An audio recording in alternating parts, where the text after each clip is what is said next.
Bueno, tengan muy buenas noches. Gracias por iniciar temprano. Tengo novedades. Ya nos han pasado el cronograma de exámenes y por lo visto vamos a tener examen el día lunes 1 de junio en el mismo horario y como hemos quedado va a ser el examen final. En ese contexto, un poco quiero prepararlos para que puedan ir repasando desde todo lo que hemos visto desde la unidad 1 y al final podamos tratar de hacer un simulacro de examen y así ustedes vayan participando y me van dando las respuestas. Entonces les comparto la pantalla. Buenas noches, Lick. Buenas noches, Germán. Una consultita. Perdón, recién Dime. acabo de entrar. ¿Cuándo va a ser la fecha del examen? No me has escuchado. Es el lunes. Este lunes, ¿no? Este lunes es el examen. Ya. Y ahora lo que vamos a hacer es un repaso rápido para que tengamos las bases para poder dar el examen. Ya, listo. Muchas gracias, Lick. Muy amable. Okay. Bueno, vamos iniciando. Entonces, vámonos desde la unidad 1. Ahora voy a tratar de acelerar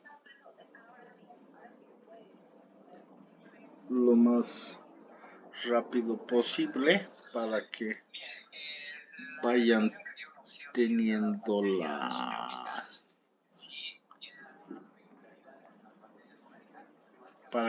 teniendo la información y al final es donde más bien les voy a pedir su participación. Bueno, en la unidad 1 hemos visto conceptos básicos y lo que quiero es empezar a afianzar algunos conceptos para que puedan ser entendidos dentro del examen, ¿no? El primero es, ¿qué entendemos por ética? ¿Qué me dicen? ¿Qué entienden ustedes por ética?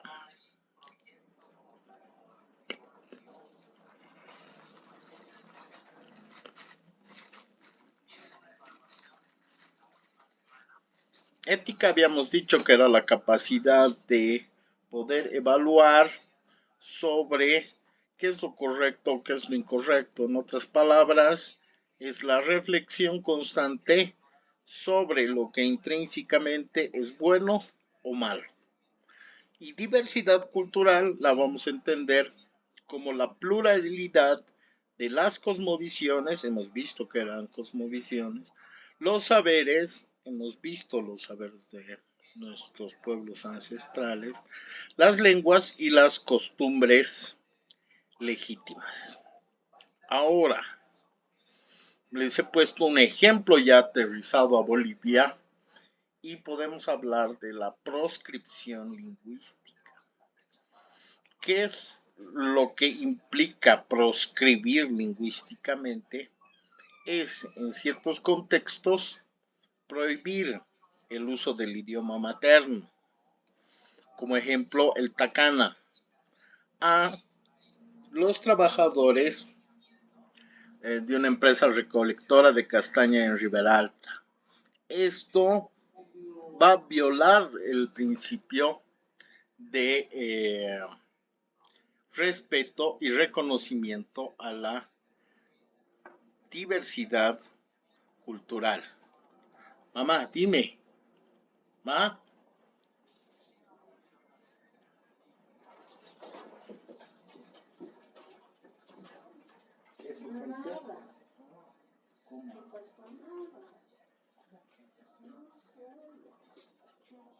Con captura no se puede. Ya te había capturado. como hijo de nuestra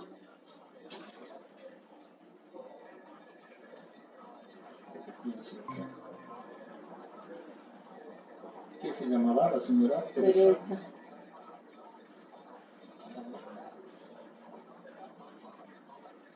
Ah, otra vez. Otra vez sabe lo mismo. Ya, pero está en No está, Fujinaki. porque he entrado con el banco y no. Lich está ¿Está hablando. hablando? Sí, estoy hablando. ¿No me escuchan? ¿Ves? No. Más. No es cosa que está.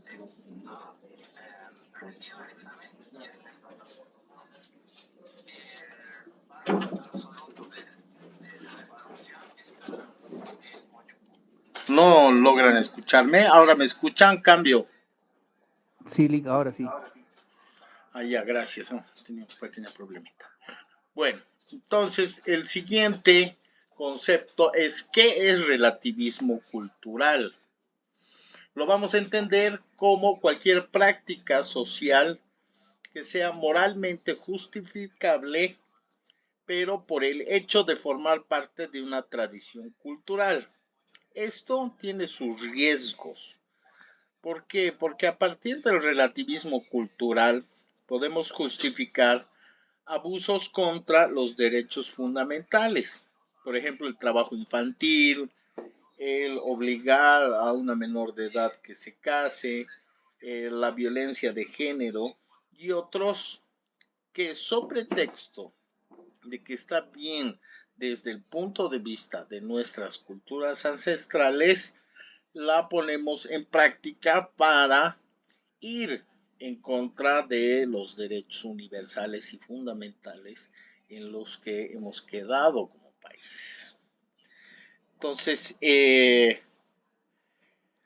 ¿cuál sería la falla de esta postura? Es que ignora la existencia de la dignidad humana y de los derechos fundamentales, inalienables y universales.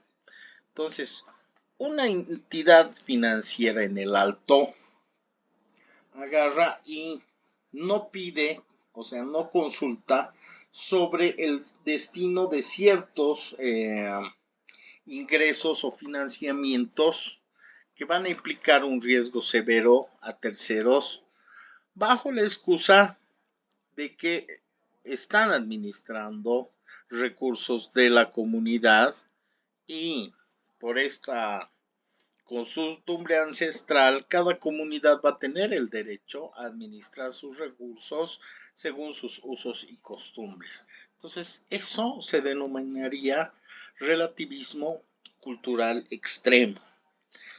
Después, ¿cuál es el concepto de universalismo ético? Que también lo habíamos visto. Es que sostiene que hay valores y argumentos éticos que son válidos para todo, no solo a la población, sino al mundo entero. Y esto independientemente de su origen cultural, época o geografía. Y es lo que hemos visto en el transcurso, también para nosotros identificar los 4 valores principales dentro de la administración. ¿Qué cualidad tiene el tratar con valores universales? Que no te van a imponer una homogeneidad, no van a ser homogéneos, sino que dentro de esa identificación del valor, tú lo que vas a poder hacer es incorporar otros valores o respetar las formas locales de vida siempre y cuando no vayan en contra de la dignidad humana y la seguridad de las personas. Entonces, el eje articulador para el universalismo ético va a ser la noción de respetar los derechos humanos. Un ejemplo de nuestra sociedad. Un ingeniero petrolero voluntariamente decide aplicar la norma medioambiental internacional que es más estricta para implementarla en su proyecto, aun cuando el marco normativo en Tarija le pide o le permite generar mayores emisiones de gases de efecto invernadero, pero él más bien lo que aplica es la norma internacional. Luego viene el tema del etnocentrismo organizacional, que va a consistir en juzgar e interpretar las conductas dinámicas y economías ajenas bajo el lente, si quieren, o la noción de que hay solo una cultura propia. Y por tanto, va a considerar que su cultura es superior o es la única válida. Por ejemplo, en Santa Cruz, un banco va a rechazar de manera inflexible el otorgar crédito de capital de trabajo a una asociación de tejedoras quechuas, alegando que éstas no tienen un registro tributario, o sea, no tienen su RUC, pero además no va a acceder y va a rechazar los acuerdos comunitarios que tienen de garantía verbal para poder cumplir con este crédito. ¿Cómo podemos mitigar esto? Bueno, también entendiendo cuáles son las dinámicas culturales y flexibilizando algunos requisitos operativos tradicionales para poder adaptar los procedimientos a la realidad de nuestro territorio sin comprometer nuestra rigurosidad. Ahora, ya entrando en materia de nuestra carrera, veamos qué tipo de ética y aplicación financiera podemos tener a partir de estas cosmovisiones. Son dos. Son la ética normativa y la ética descriptiva. La ética normativa lo que nos va a plantear es el deber ser, es decir, analizar qué conductas son moralmente correctas o las que se requiere para llevar a cabo una acción. Por otra parte, la ética descriptiva lo que va a hacer es describir e investigar cuál es el comportamiento real de este tipo de conductas. Pongamos como ejemplo el tema de la minería en Potosí. Una ética normativa lo que nos plantearía es reducir el uso de mercurio en la explotación del mineral. Y entonces sacamos una norma. Pero desde la ética descriptiva, lo que vamos a poder entender es que más allá de que tú trates de solucionar las cosas por decreto, gran parte de la minería va a seguir usándola. ¿Por qué? Porque es a partir del uso del mercurio que pueden tener una rentabilidad o ganancia. Entonces ahí hablarás de cómo va a ser su uso, cuándo puedes reducirlo, qué temas de seguridad puedes tomar. Entonces eso ya es una ética descriptiva. Dentro entonces las microfinanzas, esta visión de la diversidad cultural, a lo que apela es que adaptemos nuestros servicios financieros a la lógica cultural de los pueblos que forman parte de nuestro estado y no solamente poner meras cuotas de inclusión. Entonces, vamos más hacia una ética descriptiva que a una normativa. Una ética normativa sería, bueno, se saca la ley que el 50% de participación en el Parlamento tienen que ser mujeres. Ahí no está haciendo un verdadero análisis de cuáles las causas o el comportamiento de la participación femenina dentro de los grupos políticos. Porque en algún momento puede ser mayor la participación de la mujer en espacios políticos, pero tú ya le estás poniendo un límite que es el del 50%. Entonces, a partir de la ética descriptiva, lo que buscamos más bien es desarrollar canales de asesoramiento técnico, financiero, que también incorporen dentro de esta ayuda, esta dirección, el tema del idioma, de nuestros idiomas dentro del territorio nacional, pero además respetando los derechos fundamentales de nuestro consumidor financiero. Hasta ahí el resumen de la unidad 1. Pasemos con los elementos de la ética. En la unidad 2 lo que hemos ido haciendo es analizando los dilemas éticos. Entonces, ¿cómo podemos analizar ciertos comportamientos o, si quieren, circunstancias éticas que aparezcan en nuestro trabajo? Tenemos que entender que dentro del proceso de resolución corporativa no va a bastar con que nosotros demos una opinión o juzguemos de forma aislada, sino tenemos que, lo que habíamos visto en clases, empezar a ver el contexto. ¿Cómo podemos entonces incorporar los lineamientos a esta nuestra resolución corporativa o a nuestra interpretación ética de los hechos a partir del análisis de cuál ha sido la intención de la persona a la que estamos juzgando?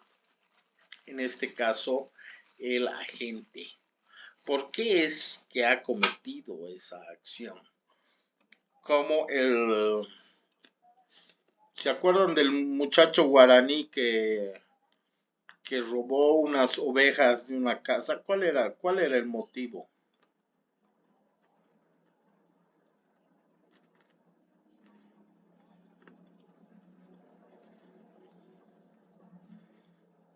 Hemos hecho un ejercicio. Bueno, si no se acuerdan, era que estaba enferma su mamá. Entonces, ese es el móvil, ese es el propósito que va a impulsar a la persona a hacer una acción. ¿Cuál ha sido la consecuencia? ¿Cuáles han sido los efectos de esa acción de forma directa e indirecta? ¿Y quiénes han sido los involucrados? En el caso de ese ejemplo guaraní que habíamos visto en clases, no se trataba solamente de la persona que hizo la acción y los vecinos a los que les robó el ganado, sino también ahí estaban involucrados sus padres, su madre enferma. Entonces hay más de un involucrado que debemos analizar leyendo el contexto. Luego hay que ver cuáles son las características culturales y legales, es decir, el contexto normativo y cultural a partir de las leyes y costumbres donde se ha realizado esta acción. En el caso del ejercicio, era una comunidad guaraní y nos daba la posibilidad de dos formas sancionatorias, una por la vía de la justicia comunitaria y la otra la justicia penal. Ambas tenían sus características y una de nuestras tareas era elegir cuál era la mejor forma de aplicar qué tipo de justicia. Y por último, incorporar estos principios universales y esas normas morales que deben ser irrenunciables, entendiendo que debemos proteger la dignidad de las personas. En el caso de nuestra asignatura, estos valores en los que hemos englobado los otros, ¿cuáles serían?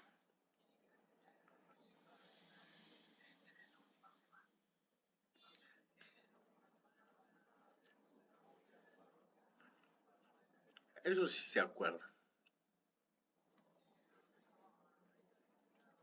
¿Qué valores asumimos desde la administración y las finanzas?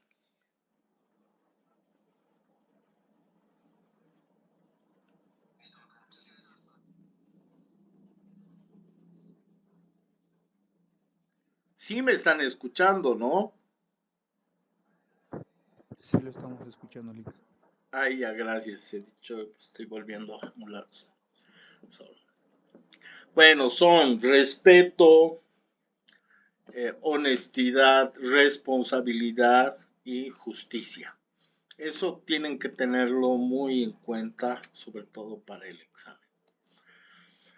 Entonces, desde el punto de vista de la ética deontológica, el concepto que vamos a manejar es el deber ante todo. Si a ustedes les piden o les hablan de la deontología, este es uno de los planteamientos de Immanuel Kant, que postula la rectitud moral de una acción siempre va a depender exclusivamente del cumplimiento estricto del deber, además del respeto a las normas universales sin importar sus consecuencias o el resultado.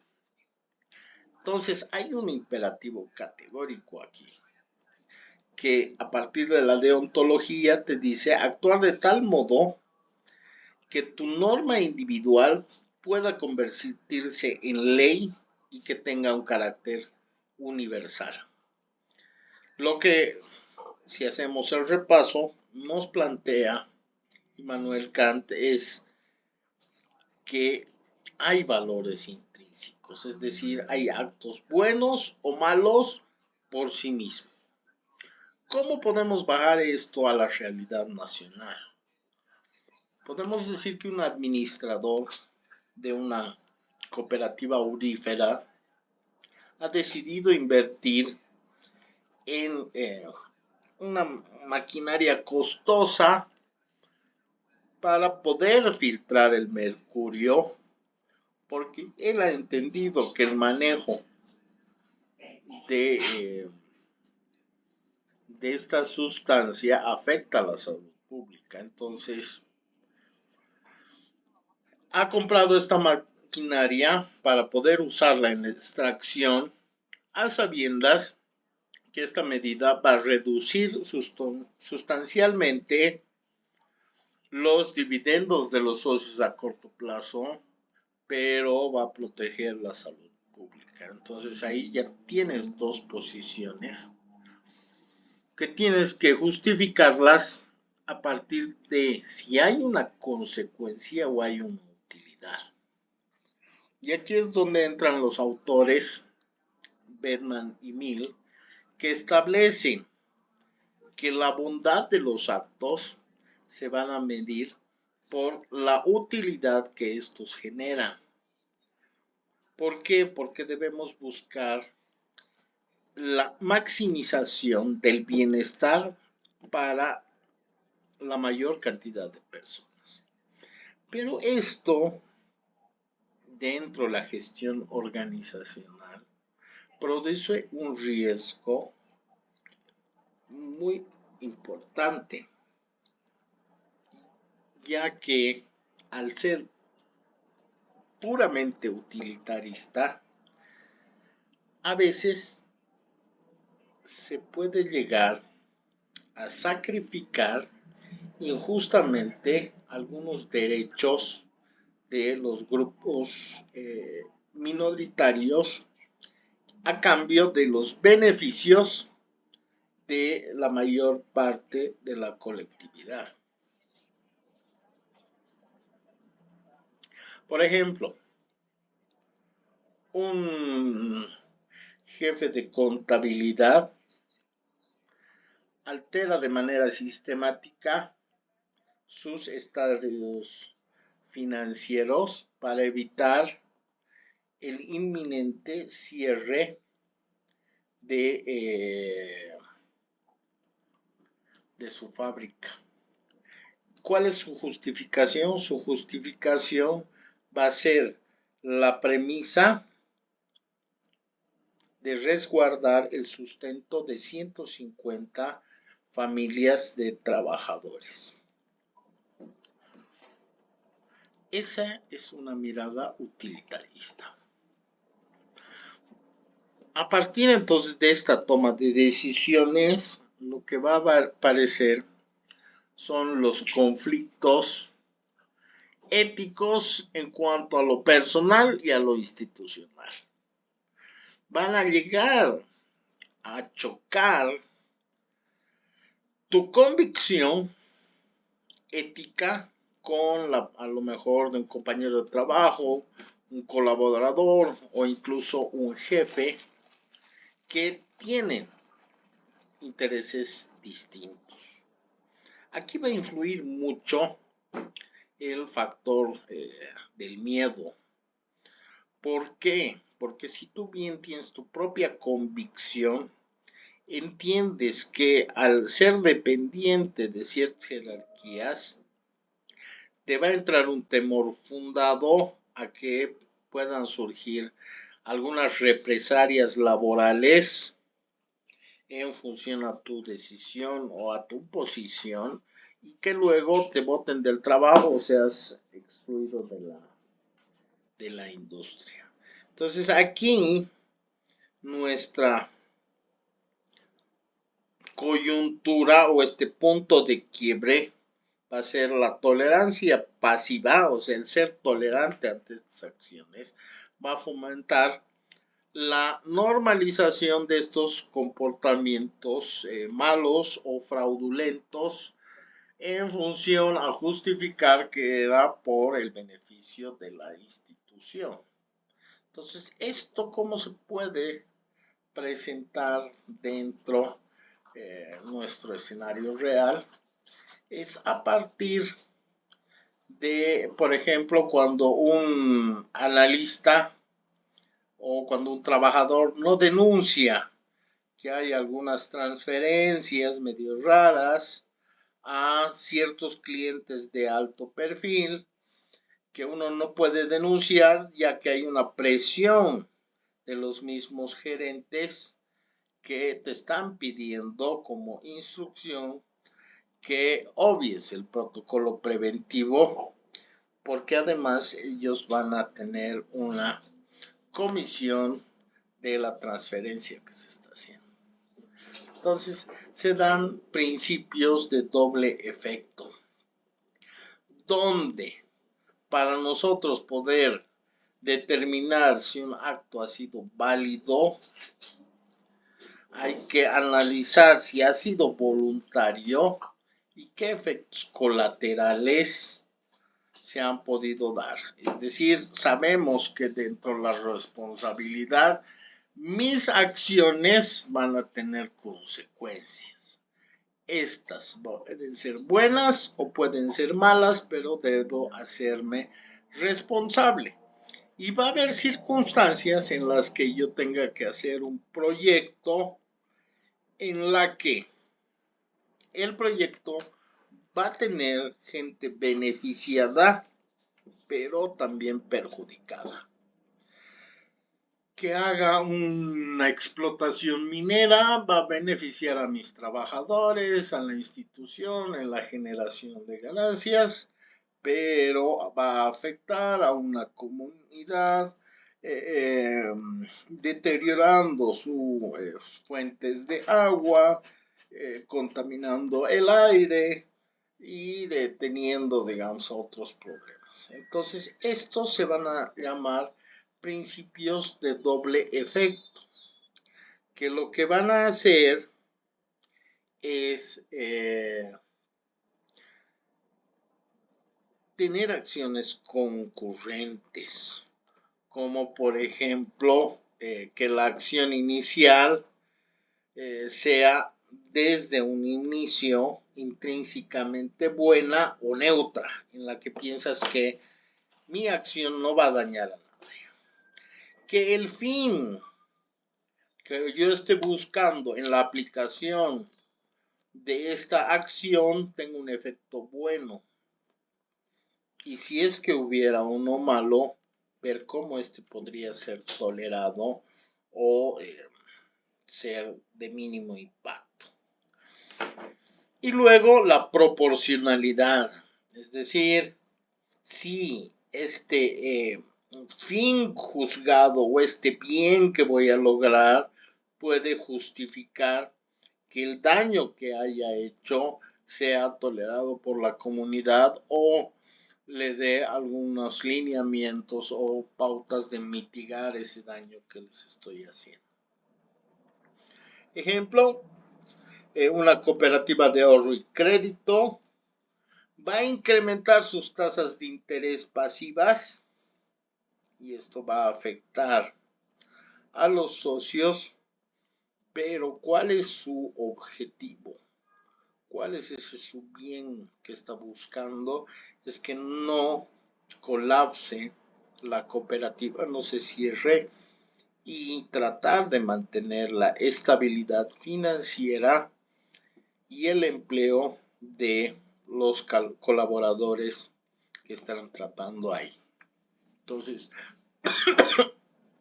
tengo dos grupos, uno afectado y el otro beneficiado, pero va a ser en función de cuál es el bien último en el que voy a poder tolerar o pasar por alto este tipo de conductas. Luego, también dentro de esta visión de la diversidad del hombre, nos vamos a encontrar con lineamientos como la responsabilidad individual y la corrupción. La existencia, por ejemplo, de esta atmósfera de corrupción sistemática no va a anular ni atenuar bajo ninguna circunstancia la responsabilidad moral que tienes como individuo. Y es algo que pasa incluso en el país. Planteas que si todos lo hacen, al tú no hacerlo, estás entrando en una especie de inferioridad de condiciones o bobería. Porque si todos logran solucionar el tema con su coima o en este caso una acción corrupta, ¿por qué no lo haces tú? Esto es una falacia común que se da en contextos como los nuestros de administración o de finanzas, porque en este rubro se dice que todos sobornan para agilizar sus trámites, ya sean de aduana, ya sean de transacciones. Y lo que te dicen es que es la única forma para sobrevivir y seguir operando. El llegar a asimilar este tipo de conductas inmorales, que son ajenas a la norma, se va a constituir en un fraude ético, pero además individual o personal, ya que sobre pretexto de que todos lo hacen, tú lo estás justificando y estás cayendo en ese sector. Entonces, esos problemas son los que se dan también con las importadoras en Cochabamba, que de forma encubierta dan un pago para agilizar los trámites aduaneros y saltarse esas trabas burocráticas que hasta parece que son sistemáticas para retrasar tu proceso y asumes que si todos lo hacen, tú también puedes hacerlo. Aunque esta dificultad exista, tú tienes la decisión libre si vas a acceder a este tipo de cobros o más bien vas a denunciar y adjudicar una responsabilidad plena y penal. Muy bien, vámonos a la unidad 3 y veamos la unidad en la diversidad.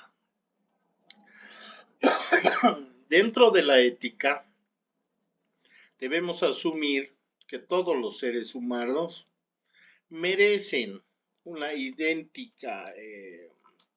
idéntico tratamiento y respeto moral fundamental más allá de su origen, cultura o doctrina.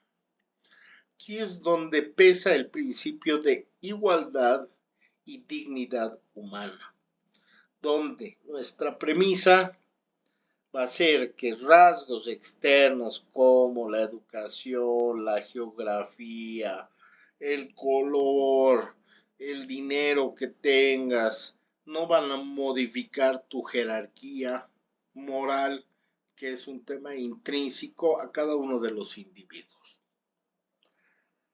Desde una perspectiva ejecutiva, por ejemplo, para un gestor en telecomunicaciones, vas a tener que asumir esta premisa universal, por ejemplo, en el tema del idioma, y vas a reconocer que tu población habla distintas lenguas. Pero pese a que tú no las estás absorbiendo todas, la dignidad con las que les estás tratando es una dignidad básica y todas las personas la merecen pese a que no sea en el mismo idioma. Hablemos entonces dentro de nuestra diversidad, lo que habíamos visto del Summa Camaña o Buen Vivir, que en síntesis, para no volver a retomar todo el planteamiento de ese paradigma filosófico, vamos a decir que es un desarrollo equilibrado de la vida, cimentado en la armonía social y el cuidado de los ciclos naturales, que va más allá de la simple acumulación de ganancia o mercancía. Entonces es una visión integradora de la comunidad. Vámonos a un caso en el norte boliviano. Un gerente de microfinanzas encobijaba acordar negociar con los castañeros tipo de trabajo, pero respetando sus tiempos y formas, ya que estos están sindicalizados o en asambleas que van a pedir tomar una decisión a partir de su validación moral, entendiendo una diversidad metodológica y legítima de su clientela. Es decir, aquí va a haber un diálogo horizontal entre culturas, pero se va a tomar una posición que afecte de buena manera a los grupos que están siendo negociados. En estas circunstancias también puede aparecer el tema de que las diferencias culturales se quieran entender como inferioridad. Es decir, se comete muchas veces el error persistente dentro del tema de las jerarquías de mando, interpretar el analfabetismo financiero convencional o el desinterés por la banca como signos de menor capacidad intelectual. O si vamos más allá del aspecto financiero, interpretar que uno no quiere entrar con la tecnología, no esté metido con la inteligencia artificial, que no tenga su QR, que no entre en estos procesos tecnológicos, va a tener una menor capacidad. Esto se puede convertir en una exclusión histórica. ¿Por qué? Porque la falta de instrucción suele deberse a la desigualdad de oportunidades estructurales. Por si vives en un ambiente rural, un ambiente urbano, el tipo de transacciones que haces, el tipo de acceso a la tecnología que tienes. Y esto no puede ser una etiqueta o un estigma de jerarquía ante otro tipo de población, porque hay que respetar la velocidad de asimilación cultural por cada una de las comunidades, y esto sobre todo a partir de sus necesidades. Por eso es que previendo esa visión de necesidades que se va a acceder a una libertad de uso de este tipo de tecnología o acceso a la educación.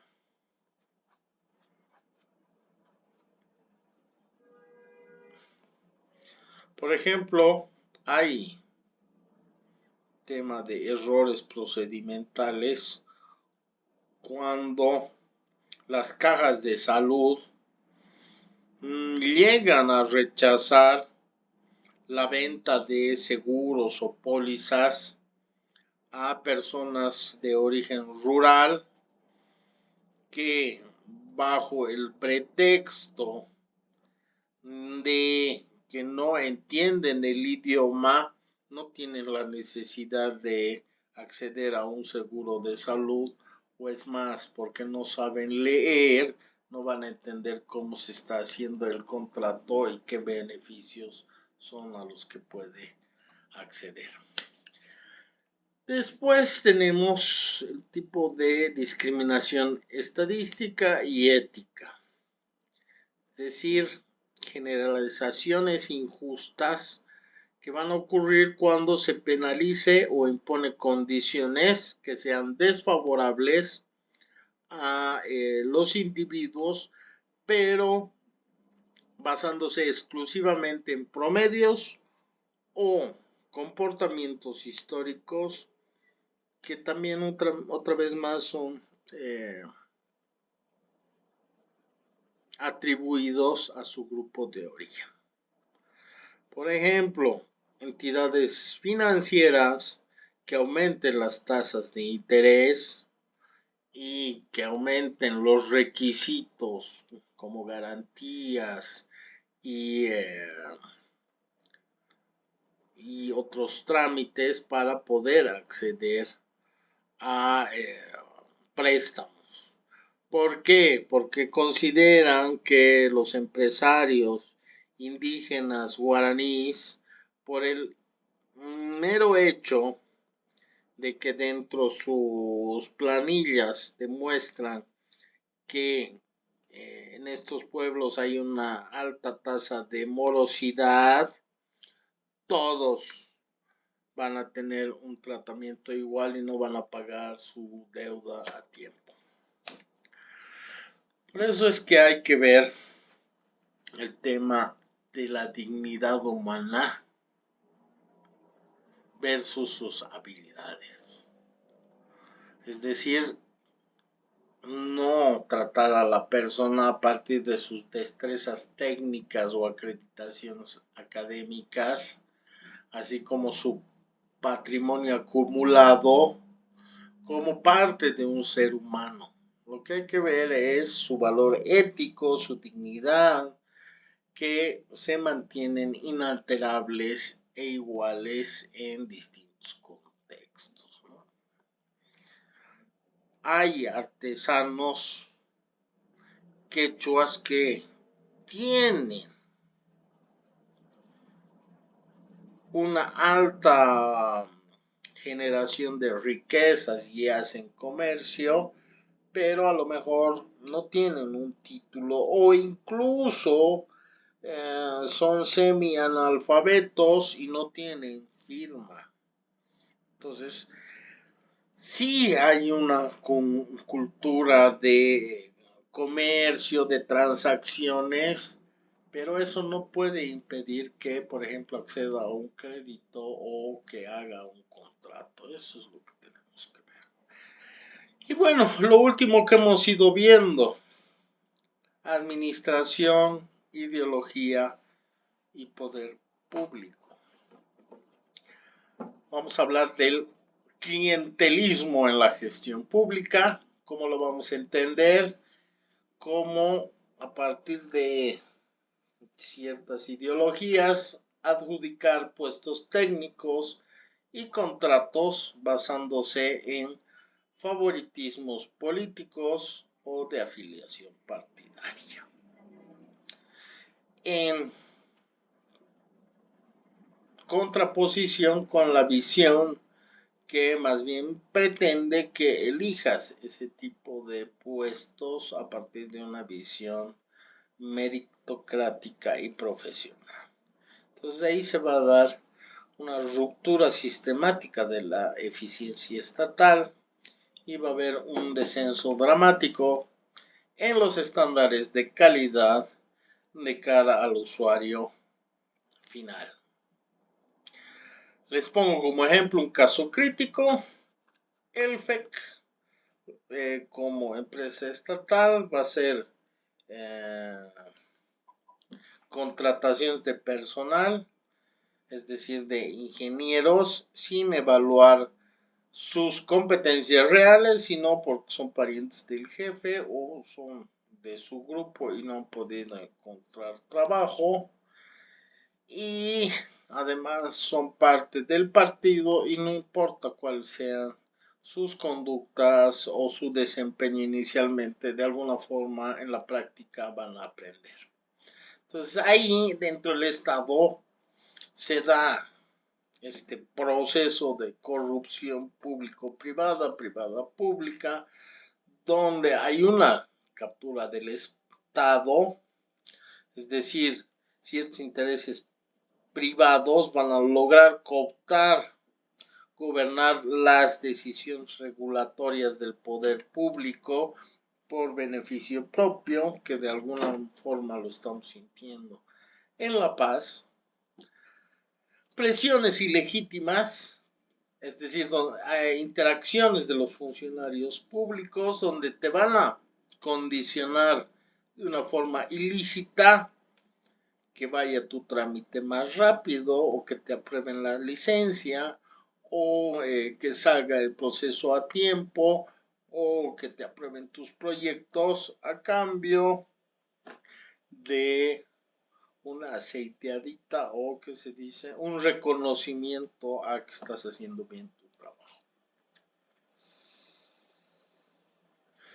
Esto se da sobre todos los ámbitos, ¿no? Aquí les pongo como ejemplo la presión que se puede dar a un gerente para que construya una sede social dentro de una comunidad si es que quiere mantener la adjudicación, su adjudicación minera o que no le bloqueen el camino.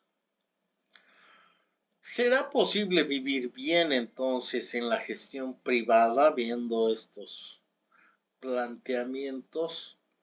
Lo que se plantea es integrar una filosofía de vida en la administración privada para mantener esa sostenibilidad ambiental y equidad retributiva sin mermar la propiedad corporativa.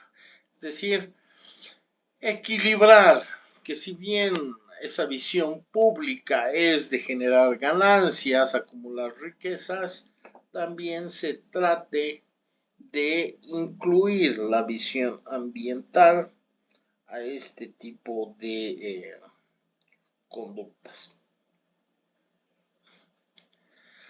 Luego, prever una redistribución justa e inversiones de impacto local de largo alcance. Entonces, una corporación procesadora de alimentos decide redistribuir de forma equitativa sus márgenes de utilidad que han sido generados y someterlos de forma abierta a sus decisiones operativas y de expansión a partir de asambleas vecinales y comunales en la zona en la que está interviniendo. Luego hay que prever el tema de soberanía y legalidad, donde las corporaciones privadas, sin importar su origen o tamaño, tienen la obligación de cumplir con las leyes democráticas del territorio, ya que no pueden aducir que siendo multinacional no cumplir las leyes de seguridad social en Bolivia, ¿no? Más allá de que éstas tengan un alto contenido ideológico o no.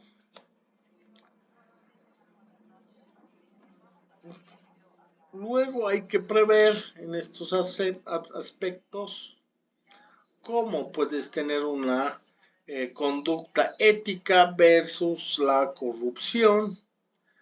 Y ahí sobre todo tienes que ver el tema de la transparencia, ver que sean registros públicos y no clandestinos, que hagas una exposición racional de argumentos, no adjudicando en función a un beneficio o comisión por debajo, y entender que ante sospechas fundadas de malversación o licitaciones dirigidas en el sector público, el agente o directivo debe acudir a la Contraloría General para denunciar este hecho. De ahí lo último. Recordemos que ningún retorno financiero proyectado va a justificar la omisión o vulneración de los derechos colectivos, incluyendo el derecho a la consulta previa, libre y informada, que es el tema porque se peleó por la carretera del Timnis, que hay riesgos éticos en las inversiones y en el conseguir la usura. Por ejemplo, riesgos éticos de cartera, que es la posibilidad latente de que fondos institucionales de inversión terminen auspiciando o siendo ocultos de una forma indirecta. Por ejemplo, la explotación y el trabajo forzado de menores de edad, la depredación sin ninguna moderación de nuestras cuencas fluviales, o plantearte inmoralidad en la usura, tratando de cobrar intereses abusivos de 200% anualizado a pequeños comerciantes, que en algún momento en nuestro contexto también se da. El incorporar dentro de nuestros valores el cuidado a la madre tierra. ¿Por qué? Porque si bien tenemos la necesidad de generar riqueza a partir de su explotación, ver las fuentes que nos están brindando este tipo de préstamo para la inversión, que no hagan vista gorda ante las regulaciones locales o al daño ecológico que estás haciendo, y tengas una responsabilidad activa para tratar de detener este proyecto. Muy bien, ¿hasta ahí alguna pregunta?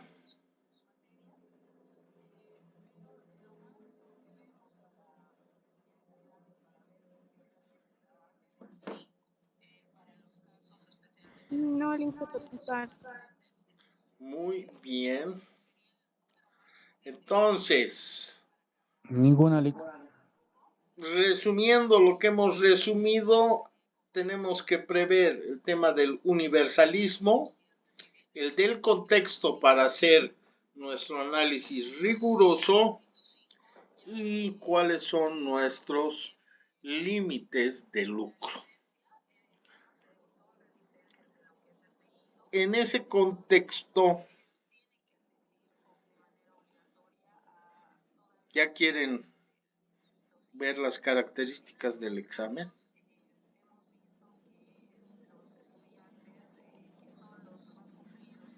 Sí, ¿Están Lick, preparados? listísimos. Muy bien. Hagamos entonces el simulacro de examen. ¿Cuántas preguntas quieren?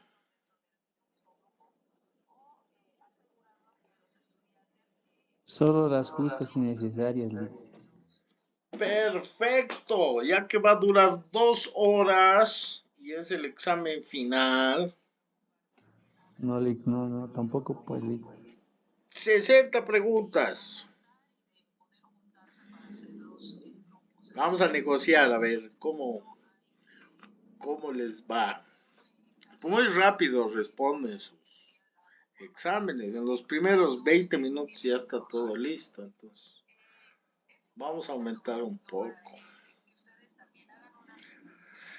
Van a tener 2 partes, ¿no? La primera parte va a ser de selección múltiple, donde vamos a tener diferentes opciones. Me marcan la correcta y otras 30 preguntas de verdadero o falso.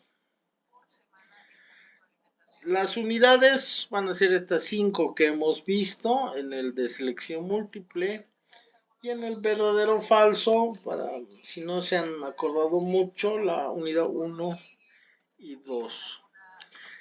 Quiero quedar con ustedes. ¿Hay penalización por pregunta incorrecta? Yo no sabía que había esa opción.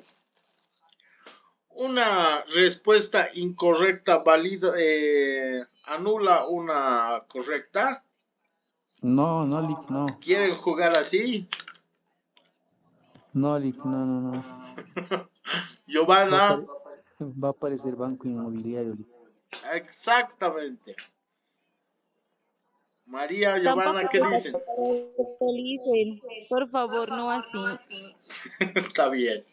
Solo porque es el final, entonces no hay penalización por respuestas incorrectas. Por unidad vamos a hacer 6 preguntas. ¿Quién va a leer? Germán. Pregunta 1. ¿Puedes leerla? Sí, Lick, la 1. Muy bien. En una empresa exportadora de castaña en Gibraltar, un gerente cruceño prohíbe usar el idioma takana en reuniones porque no es profesional. ¿Qué concepto ético está violando? Muy bien.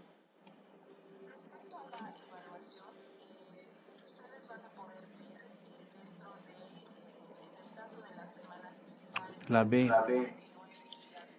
¿Por qué? Porque justamente, ¿no? O sea, dentro de la ética, está, por ejemplo, la igualdad, ¿no? En las condiciones. Muy bien. Entonces, no puedo yo... sería una forma de discriminar, digamos, la lengua takana, que es propia, digamos, supongamos que es propia de los trabajadores, ¿no? De los obreros, del personal. Entonces, no sería ético, ¿no? Más bien no sería profesional prohibir, digamos, el uso de una lengua. Es igual que en los tiempos de la conquista en Norteamérica, Se ha eliminado, ¿no? Realmente se ha eliminado las lenguas originarias y, y ni siquiera eso, sino se ha llegado a más allá, ¿no? Se ha reducido a la población originaria, o sea, Los han o sea, eliminado a ellos también. sí, sí, los han reducido, los han eliminado, ahora los han puesto en guetos, digamos, En museos. sí, y no, pues es terrible, eso sí es antiético. Exactamente. Es una falta de respeto a lo que estamos estudiando, la diversidad cultural. Muy bien. Se van a anotar, ¿no? Vayan anotándose las respuestas. Giovanna, te toca la 2.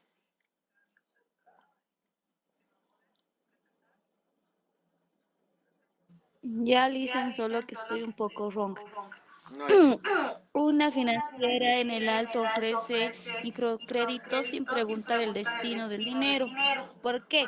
Cada cultura tiene su forma de administrar. ¿Qué problema ético tiene esta postura? A. Relativismo cultural extremo. B. Etnocentrismo. C. Imperialismo cultural. D. Paternalismo ético. E. Todas las anteriores. Ya. ¿Cuál es la correcta?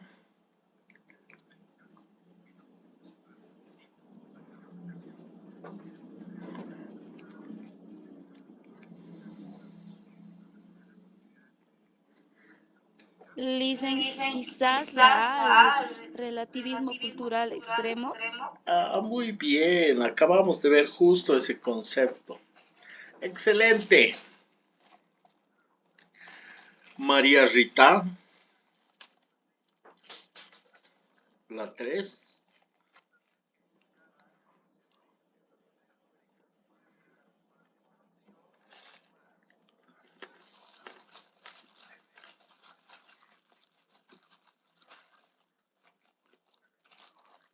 María, ¿estás?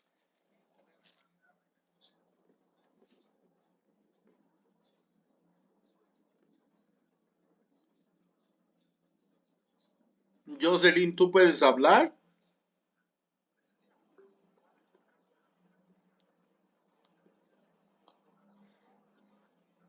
Ya, el que quiera, la 3 para ir.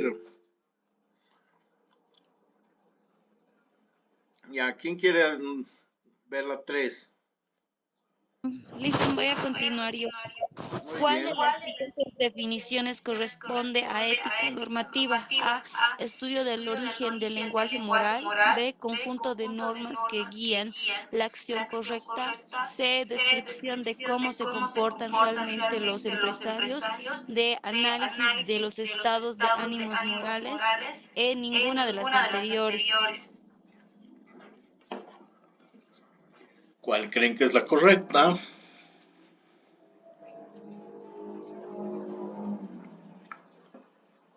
Listen, considero que puede ser la de conjunto de normas que guían la acción correcta. Excelente. Germán, la 4. En una empresa petrolera con operaciones en Tarija, un ingeniero debe decidir entre seguir la norma boliviana, permite cierta contaminación, o la internacional más estricta. Se elige la internacional porque es universalmente mejor. Está aplicando, a ver, universalismo ético. Casi. Ah, claro. Claro, universalismo ético. Excelente. La 5.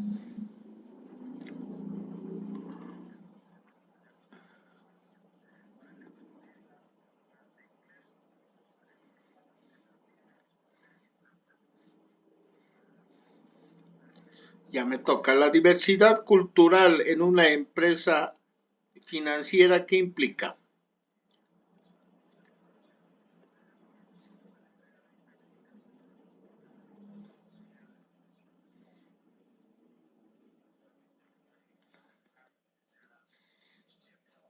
¿Qué implica la diversidad cultural? Considero que la B ignora las diferencias para tratar a todos por igual. Casi, pero no.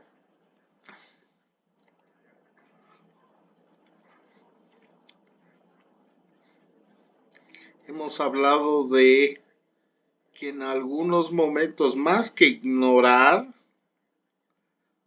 lo que tienes que hacer es adaptar y en este caso valorar cuáles son las prácticas, porque también hemos visto que ciertas culturas hay, por ejemplo, el trabajo infantil, el matrimonio a temprana edad.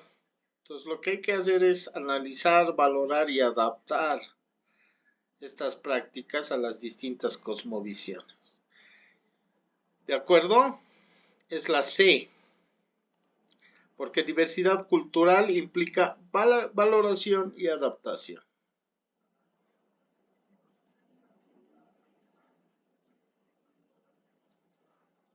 La 6.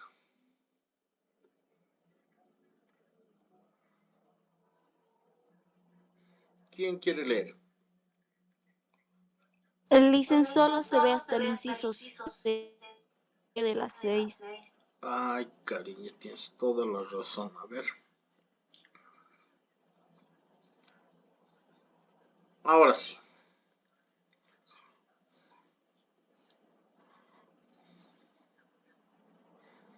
Yo voy a hablar.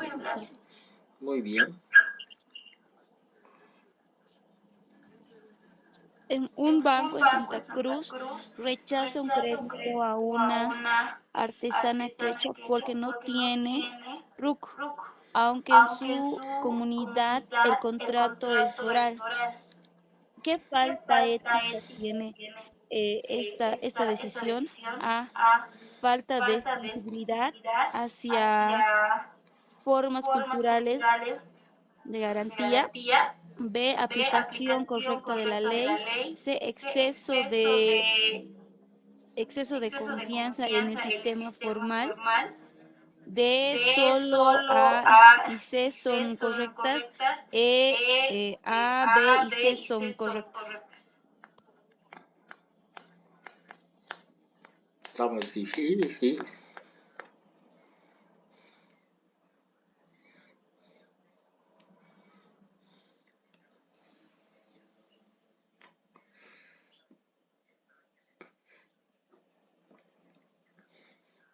Germán, ¿cuál es? La primera. Es correcta, pero ¿y no hay otra correcta más?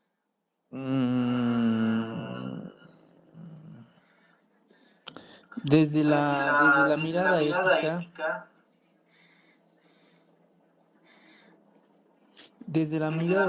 en nuestro país, pues sería la A. Ya, pero hemos dicho que diversidad cultural es valoración y adaptación. Claro, por eso dice, qué falla ética tiene esta decisión? La falta de sensibilidad hacia las formas culturales de garantía. Y un exceso de confianza en el sistema formal. Y eso es algo que nos pasa a nivel nacional. Estamos en esas esos dos errores estamos cometiendo. Entonces, ¿cuáles serían? Sería D, ¿no? Claro, solo A y C son correctas. Ok. Pero, Lick, una pregunta ahí, o sea, el exceso de confianza en el sistema formal es una falla ética. Sí, porque, bueno, una ética dentro de la diversidad cultural. Porque si nos vamos a ambientes homogéneos, por eso es que dice Santa Cruz. Si nos vamos a Estados Unidos, donde no necesitas adaptar necesitas también adaptar y valorar otras culturas porque son migrantes. Pero si te vas a un país ario, homogéneo, ahí estaría de acuerdo, solo sería la A. No, ni siquiera la A, tendría que ser la B. En nuestro contexto es un exceso de confianza en el sistema formal. Por eso es que tampoco estamos progresando.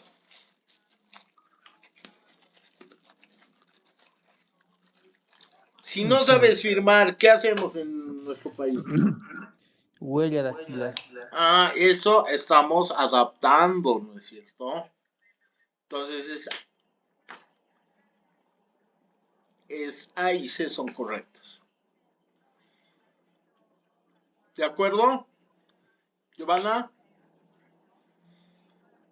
Sí, Lizeth. María, ¿te estás anotando? Después, cuidado me digan muy difícil. Vámonos con la 7. Te toca, Germán. Ay, perdón.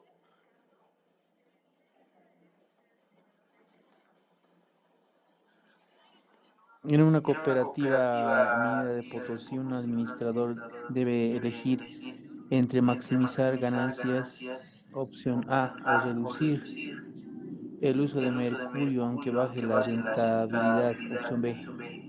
Si elige B, por deber de cuidar la salud de los trabajadores. ¿Qué dice? Si elige B, o sea, elige B. Sí. Ya, elige B por deber de cuidar de los trabajadores. ¿Qué corriente ética sigue? Ya, ¿qué corriente ética sigue?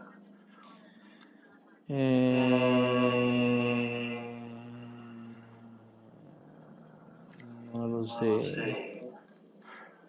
Estoy entre C y ninguna. Ya, estás caliente, caliente. Giovanna, desempata. C o D. Una es correcta.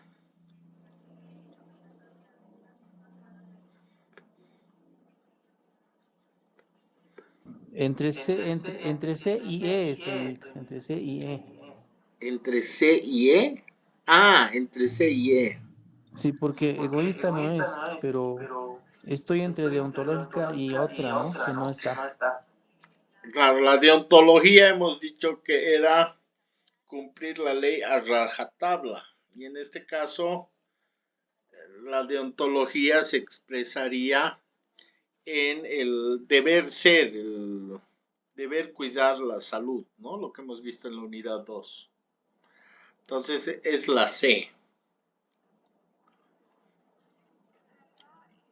Cuando lleguemos a la 11 y 12, ahí les hago más chiquito para que puedan leer. 8, Giovanna. Ya. Un analista financiero descubre que un fondo de inversión boliviano financia a una empresa que usa trabajo forzoso en Bolivia. Si no denuncia por miedo a perder su empleo, ¿cuál es el conflicto ético principal? A, entre ética personal y presión institucional. B, entre rentabilidad y diversidad cultural. C, entre tradición y modernidad. D, entre dos deberes igualmente válidos. E, todas las anteriores. Tanta.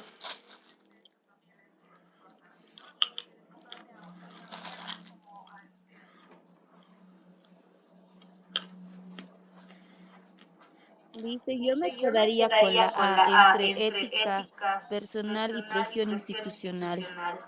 Casi, casi.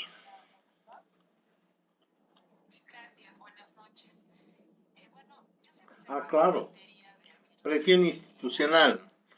Tienes todas las razones, lo que hemos dicho. Es ese conflicto entre mi ética personal y que no digan que estoy siendo desleal con mi institución. Perfecto.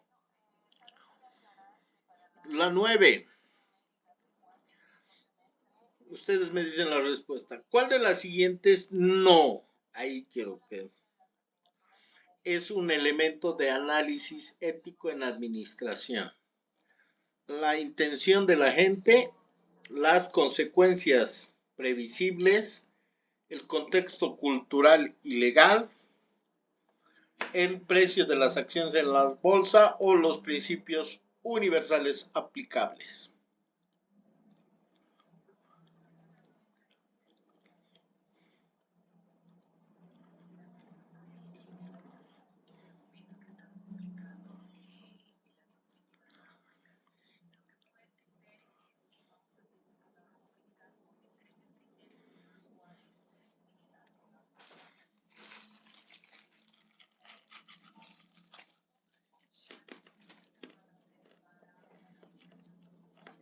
A mí me parece que la D.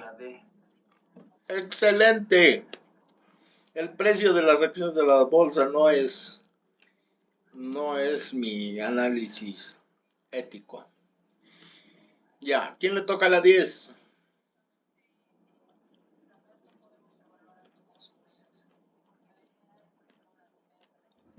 Yo leo, un gerente de recursos humanos en La Paz debe despedir al 20% del personal. Decide despedir primero a los de origen aymara porque son más resilientes para encontrar otro empleo.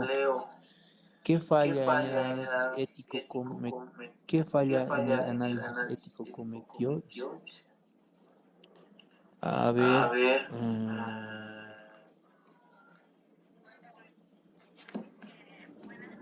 la B. ¿La D o la E? No, la B de bebé. Sí, pero eficiencia es lo mismo que equidad. No, es que se está basando en estereotipos. Sí, pero la Vincent, yo me eficiencia... quedaría con la D, solo B y C, o sea, que aplicó un juicio basado en estereotipos, ignoró el principio de no discriminación a la vez, ¿no? Ya, pero por ser eficientes y encontrar otro trabajo rápido, ¿los vas a discriminar?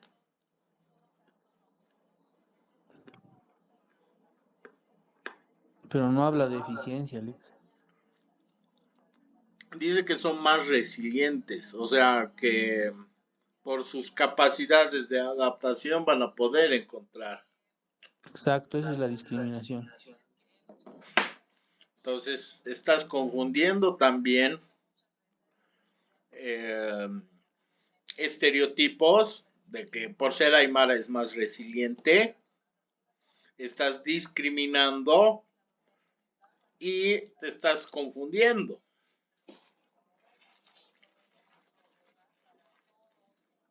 O sea, la base de todo esto es el estereotipo. O sea, el estereotipo de este señor gerente es que el aymara es resiliente.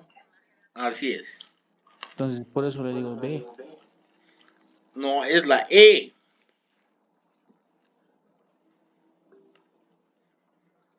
A, B y C son las que fallan en el análisis ético. Has confundido eficiencia con equidad, has aplicado estereotipos y has ignorado la no discriminación. Pero ¿en qué momento ha confundido eficiencia con equidad? En el momento en que en su resiliencia. Pero la resiliencia no tiene que ver nada con eficiencia.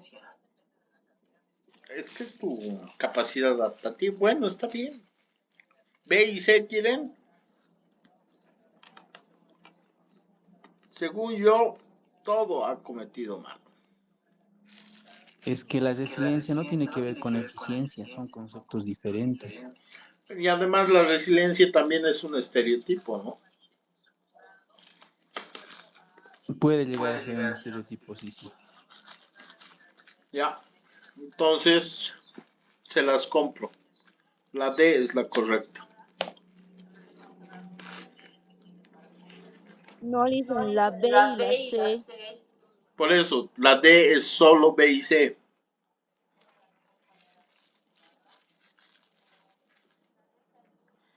¿O te estoy confundiendo, Giovanna? No dicen.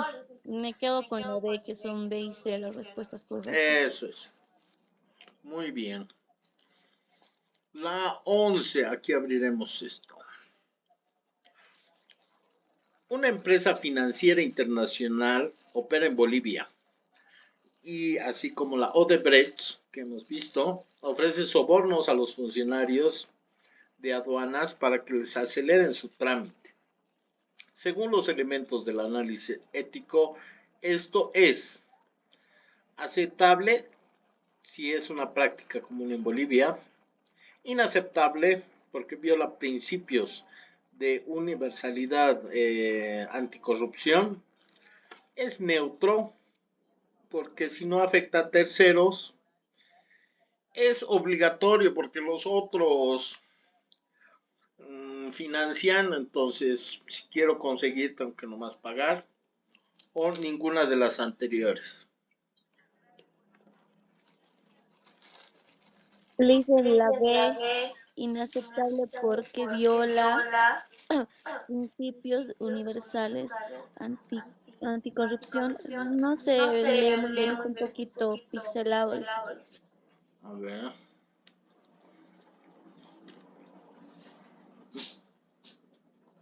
¿Mejor ahora?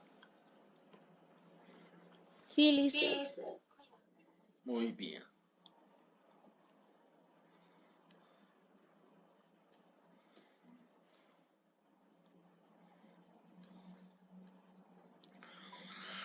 $12.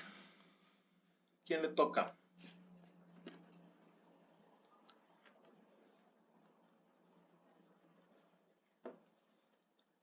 Yo voy a hablar. Muy bien. El principio de doble efecto aplicado a finanzas bolivianas significa que A. Siempre hay dos interpretaciones de un hecho económico. B. Una acción con efecto bueno y otro malo puede ser ética si la intención es buena. C. Los préstamos siempre tienen dos tasas de interés. D. La diversidad cultural duplica no sé si dice Dilemas. dilemas éticos. Todas las anteriores. Muy bien.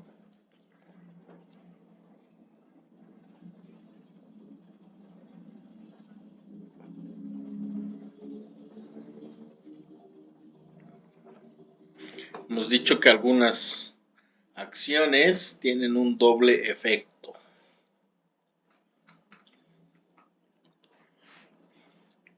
Por eso podría ser la B, ¿no? Una acción con efecto bueno y otro malo puede ser ética si la intención es buena. Muy bien. Y además, si es que tratas de no afectar o mitigar el daño que estás haciendo en el otro ámbito. Te toca, Germán. La número 13. 13. ¿13? Sí. Ok. Una empresa de telecomunicaciones en Bolivia. No, en una empresa de telecomunicaciones en Bolivia, un ejecutivo afirma: todos los seres humanos tenemos la misma dignidad, pero las culturas expresan valores distintos. Esta postura reconoce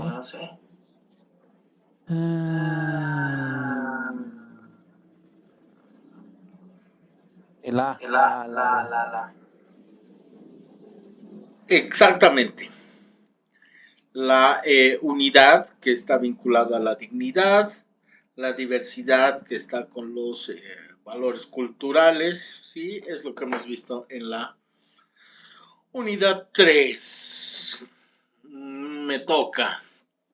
En un banco en Sucre, se cobran tasas de interés más altas a clientes de origen guarayo, porque estadísticamente son más morosos. ¿Por qué es éticamente cuestionable, aunque sea estadísticamente correcto? ¿Cuál creen que es la correcta?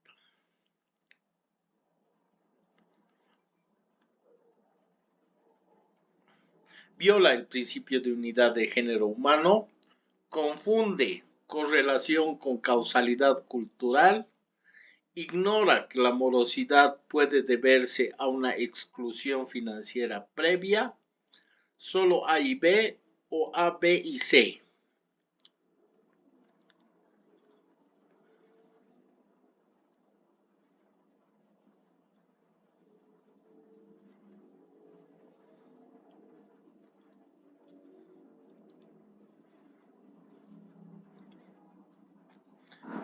Desde mi punto de vista, aquí hay una correlación espuria entre etnocentrismo y violación de la unidad humana. ¿Qué significa eso? Díganme ustedes. En este caso sería la A y la B, dicen. Viola el principio de la unidad del género humano, confunde la correlación con casualidad cultural. Creo que Pero, sería la E. La E. claro, porque estoy también ignorando que no están pagando porque previamente los han excluido financieramente, o sea, no los han tomado como agentes formales por su origen guaraní. ¿Estás de acuerdo, Giovanna? Sí, dicen. Jocelyn, ponme sí o no. Bien complicado, Lick. Está más difícil. Pero ya ustedes ya son capos, pues, y además están anotando. La 15 te toca, Giovanna.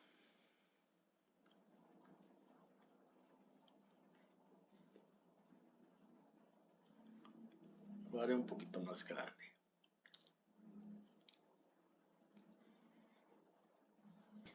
Ya dicen. ¿Cuál de los siguientes enunciados representa mejor la unidad del hombre desde la ética? A. Todos los humanos merecen igual respeto básico. B. Todas las culturas deben ser igualmente respetadas en cada práctica. C. No existen diferencias entre personas. D. La biología determina la moral. E. Ninguna de las anteriores.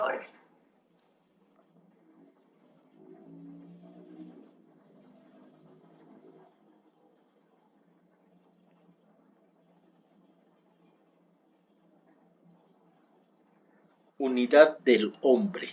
Estamos viendo desde su individualidad.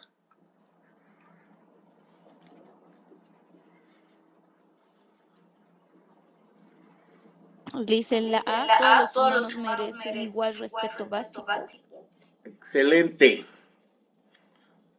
Germán, 16. Una empresa de seguros en Bolivia decide no vender pólizas en zonas de mayoría quechua porque no entienden los contratos. ¿Qué error comete? La A. Muy bien. Vamos corriendo un poquito más. El concepto de diversidad del hombre, ¿qué implica? Díganme ustedes.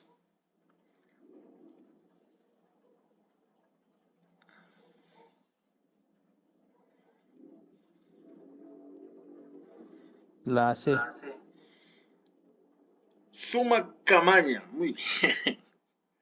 Un administrador financiero en Cobija debe negociar con una comunidad indígena que no entiende el concepto de interés compuesto. Si considera que eso no les hace menos dignos, ¿qué estaría reconociendo?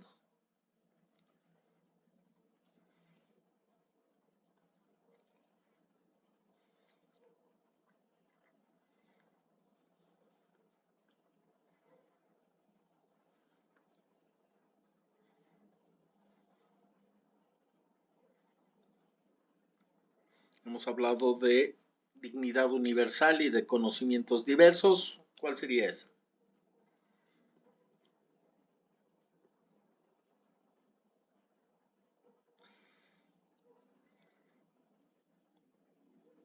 La A. 19. En Bolivia hay una empresa estatal de electricidad que contrata personal por afiliación política. ¿Qué relación existe? ¿Qué relación entre poder político, público y ética están violando?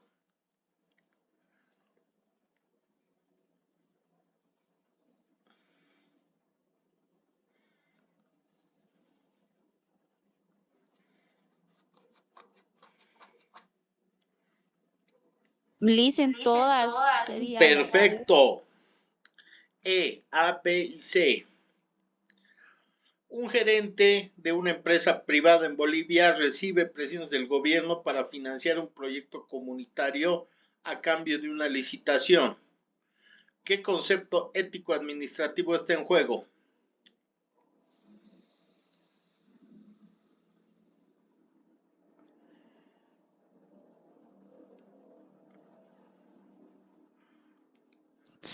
Creo que es la D.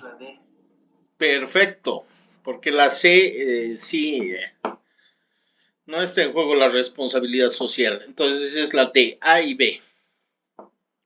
La ideología del summa camaña en la Constitución boliviana, aplicada a la administración de empresas, ¿qué implica?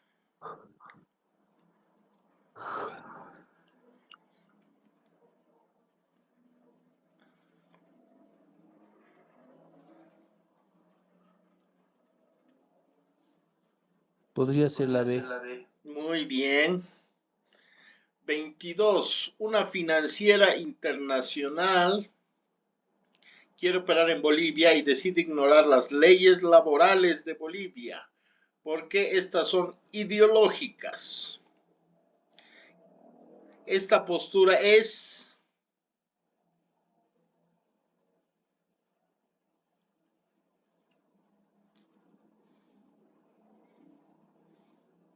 ¿O qué hace más bien esta postura?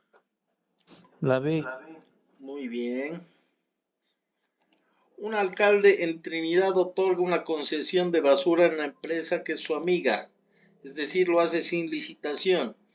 Y una administración de esa empresa sabe que es ilegal, pero igual lo acepta. Su responsabilidad ética es...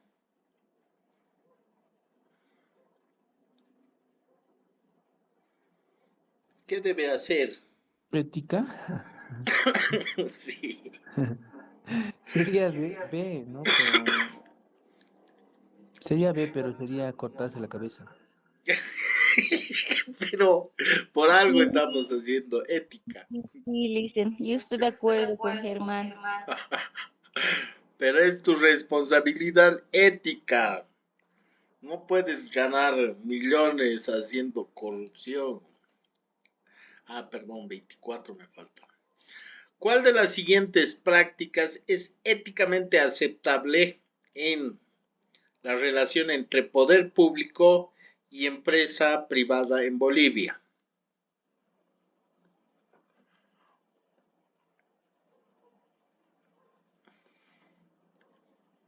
¿Saben lo que es lobby? Sí, Ah, esa sería la B. este cabildeo de forma transparente y con registro público. ¿O quieren que le ponga? Está bien lobby, es lo que manejan los gringos. Amor, mucho amor, y esas reuniones son de amor, mucho amor. 25.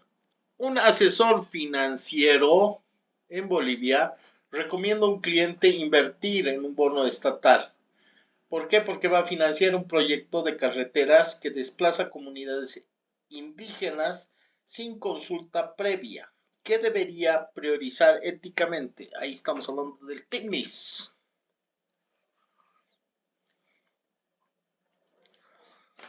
A, el retorno financiero garantizado. No.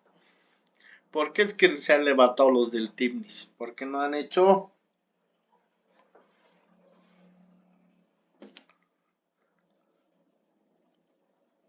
La consulta previa. Muy bien. Entonces, nuestras decisiones nacionales muy poco éticas, por lo visto. El riesgo ético en una cartera de inversiones boliviana, ¿a qué se refiere? Riesgo ético.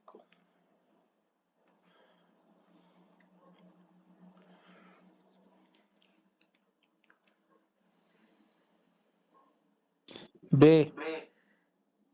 Muy bien, porque son prácticas ilegales e inmorales.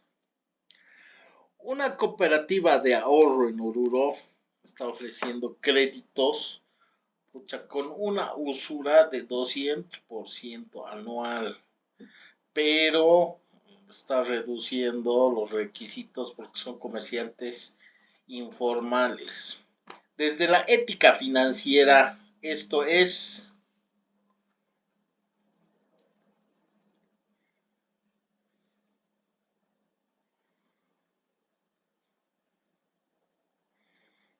Según ellos es aceptable porque le hemos dicho antes cuánto era la tasa.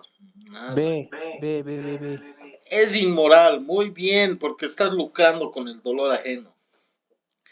28.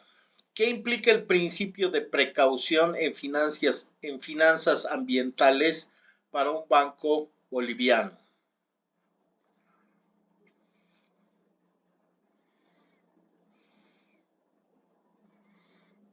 La B. La B, la B. Muy bien. Un analista de riesgos en La Paz ha descubierto que su cliente, el más importante, está lavando dinero a través de exportaciones ficticias de soya. Si este analista no denuncia y así no pierde su comisión, ¿qué principio ético está violando?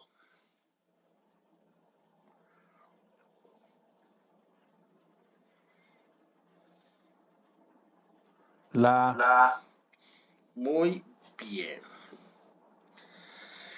La responsabilidad social empresarial en una financiera boliviana, desde la ética económica, ¿cómo tenemos que entenderla?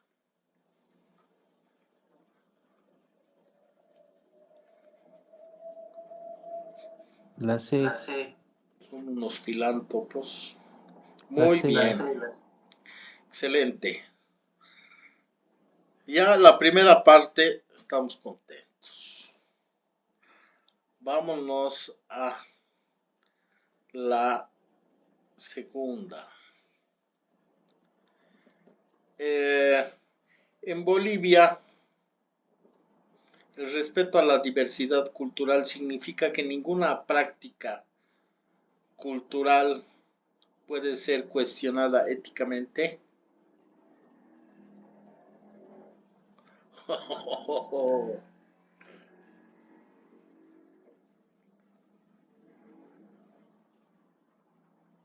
No, no, no. Falso, falso.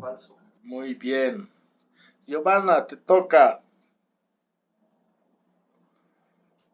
Esta Una ronda de mi- preguntas es verdadero y falso nada más, ¿no? Sí, Ah, ok.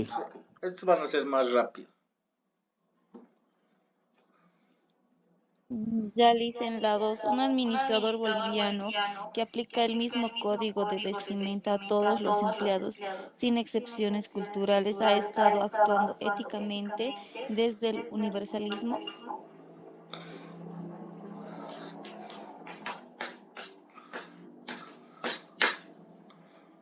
Yo creo que sí, le dicen que es verdadero No, y es para todos.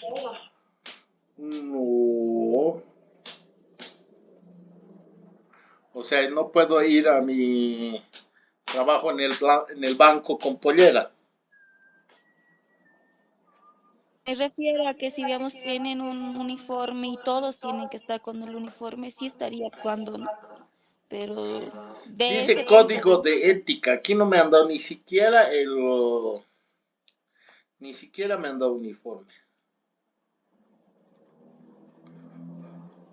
Pues sí, entonces es falso. Ah, muy bien. El etnocentrismo es útil para la administración internacional porque lo que hace es unificar los criterios. Verdadero. ¿Por qué? Porque es real, pues es real, eso se aplica. Pero no por ser real vamos a cometer esos errores. Más bien está causando conflictos, no está unificando. Pues Falso. hasta China ya está en eso, Lick, ya. Pero, pero ellos van a ser los etnocentristas, no nosotros. 4. Una empresa financiera ofrece servicios en Aymara y Quechua. Está reconociendo la diversidad cultural. Verdadero. Verdadero. No sé si aumentarle guaraní más. Lo pondremos de un beso guaraní.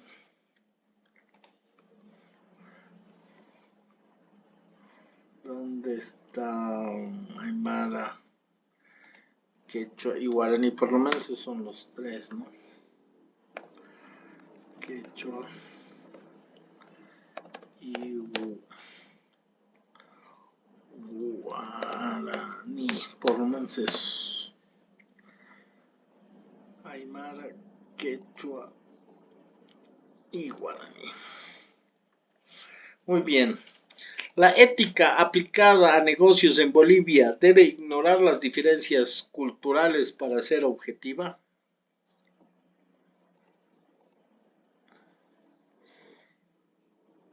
Germán va a decir verdadero. No, falso, falso, Lick, falso. Claro, porque ignorar las diferencias es etnocentrismo. La frase en Bolivia se hace así es un argumento ético válido para justificar cualquier práctica empresarial. Falso. Y la hora boliviana, Muy falso. muy bien. Vámonos a la unidad 2. El análisis ético en finanzas solo debe considerar la rentabilidad y el cumplimiento legal.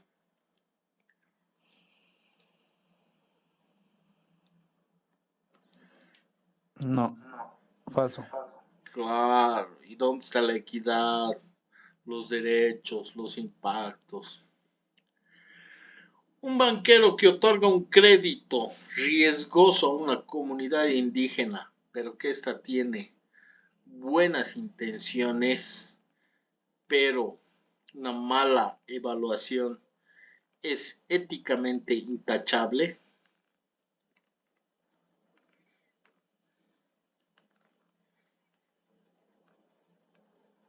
Dice, no Falso. entiendo la pregunta. O sea, te están dando un crédito, ¿ya? Pero están corriendo un riesgo. Pero dicen, es una comunidad indígena, les daremos nomás. Pero en la evaluación, o sea, aquí si has hecho una evaluación, ¿estaría siendo correcto en darles el crédito?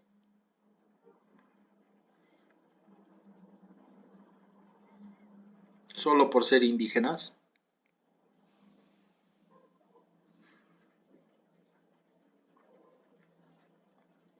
Falso, dice. Muy bien. Ese es una discriminación positiva, diría Germán. En ética administrativa, la intención no importa si las consecuencias son malas. Visión de consecuencialista. Eso también lo hemos visto. Falso, falso. Muy bien. 10, te toca, Giovanna. Me he cansado.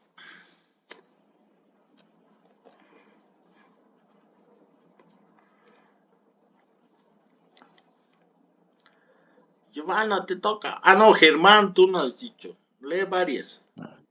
Un contador. Ah, no. Sí, un contador.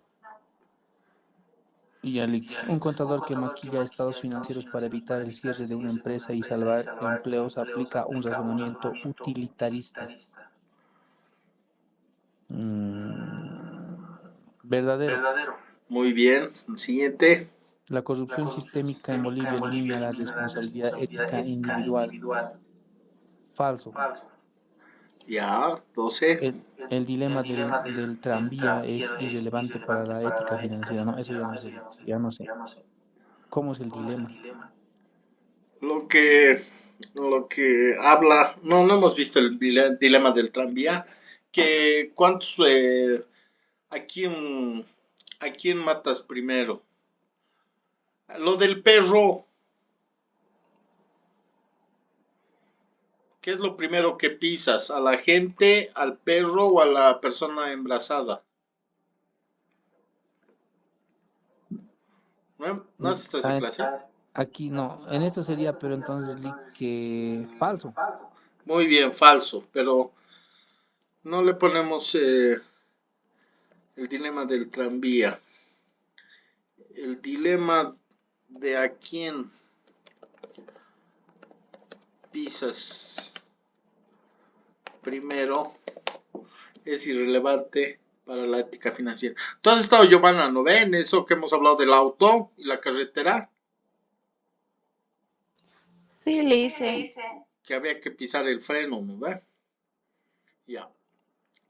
13. Todos los seres humanos tienen la misma dignidad moral independientemente de su cultura.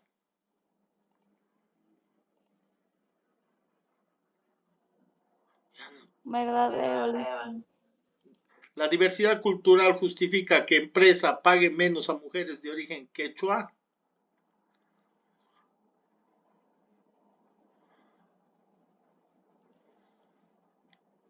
Falso. Ya, el concepto de suma camaña andino es incompatible con la ética empresarial occidental.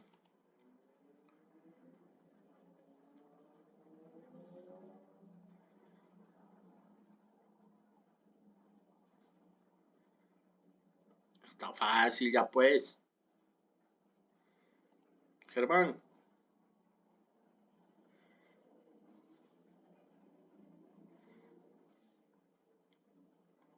Verdadero.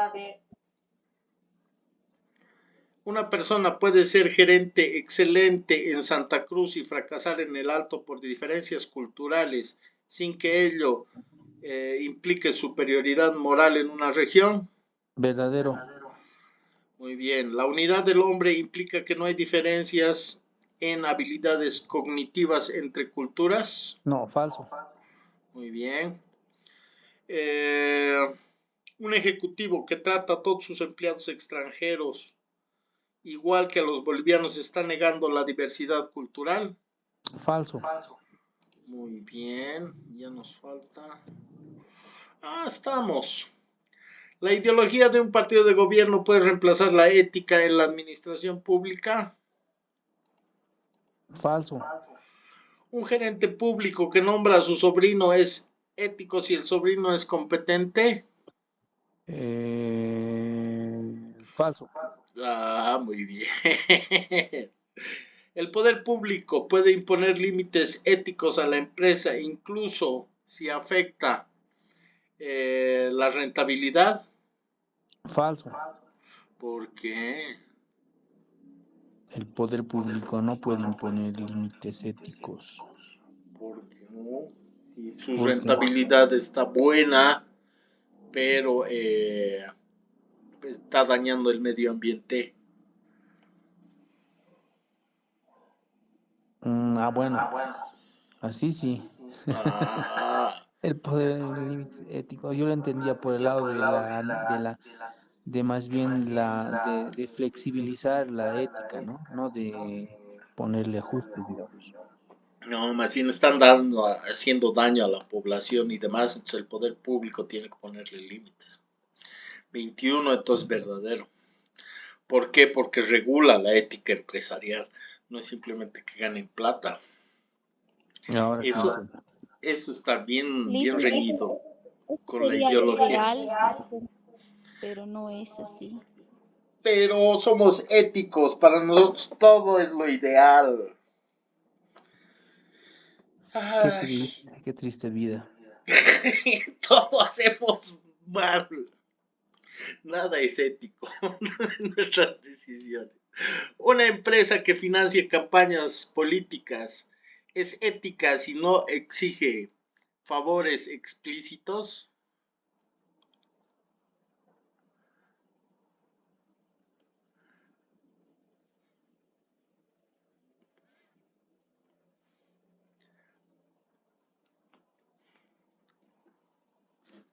Falso. Muy bien, porque siempre va a haber una expectativa de ya le debemos este ñato. El control social previsto en la Constitución boliviana es un mecanismo ético contra el abuso del poder. Verdadero, Sí, todo mal, parecido. La llevar en nuestro país. ¿El lavado de dinero es solo un delito penal o es una falta ética para el administrador financiero? si no me equivoco, es un delito penal, dicen. ¿Es solo un delito penal? No, ¿Es también una falta ética del administrador o no?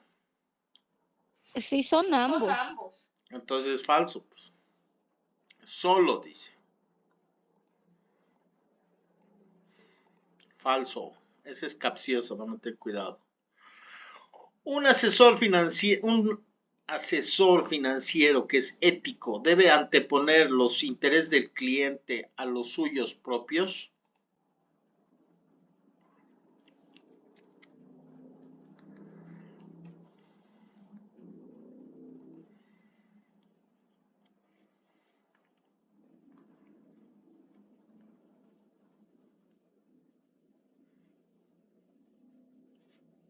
Tengo que cuidar la fidelidad con el cliente y además tengo que evitar conflicto de intereses. Entonces, lo mejor es anteponer mis intereses, o sea, que mis intereses no son tan importantes como los del cliente.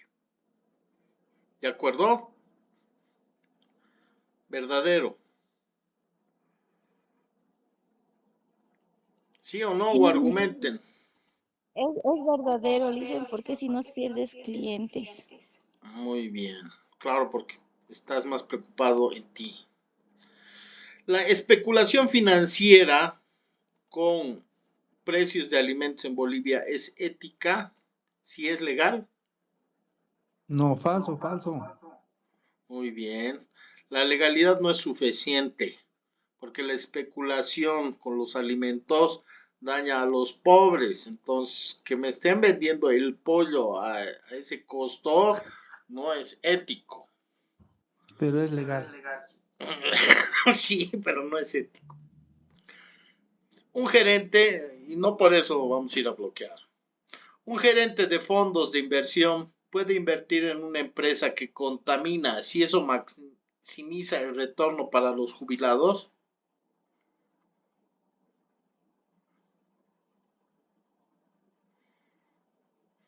Ahí los he puesto en dilema ético. No, no, no, no. Es falso. Muy bien. La usura es siempre inmoral, independientemente de la cultura. Sí, siempre. Muy bien. Verdadero. La educación financiera para comunidades indígenas es un acto de justicia, no de paternalismo. Verdadero. Muy bien. Creo que nos hemos pasado un poquito. Entonces, espero hayan anotado sus respuestas y estén listos para el día lunes. Voy a llamar igual a reunión Meet para ver si se han podido conectar bien, si ha cargado bien el formulario y después de eso son libres de contestar. Y como es esta nuestra última clase, porque la siguiente es examen, quiero agradecerles mucho su participación y que llegaban siempre a tiempo. Eso es muy ético de su parte. Muchas gracias. Que tengan éxito en su examen. Un abrazo muy fuerte. Gracias, Lick. Entonces, se va a abrir el examen y vamos a tener tiempo, ¿verdad? Durante toda la noche, ¿no? 2 horas, ¿no? ¿O quieren un poco más? Porfa, Lick, lo deja nomás abierto. Por ahí no alcanzo a las 7, sino a las 8. Ya, ya, estamos quedando entonces en eso. Lo voy a dejar nomás abierto, pero va a arrancar a las 7. ¿Están de acuerdo? Sí, Sí, Lick. Lice, gracias. Muy Gracias. bien, que tengan muy buenas noches. Gracias a ustedes. A usted, Lick, muchas gracias. Listo. Gracias, Lice. Buenas noches. Buenas noches. Chao, chao. Gracias, Chesel. Chao, chao.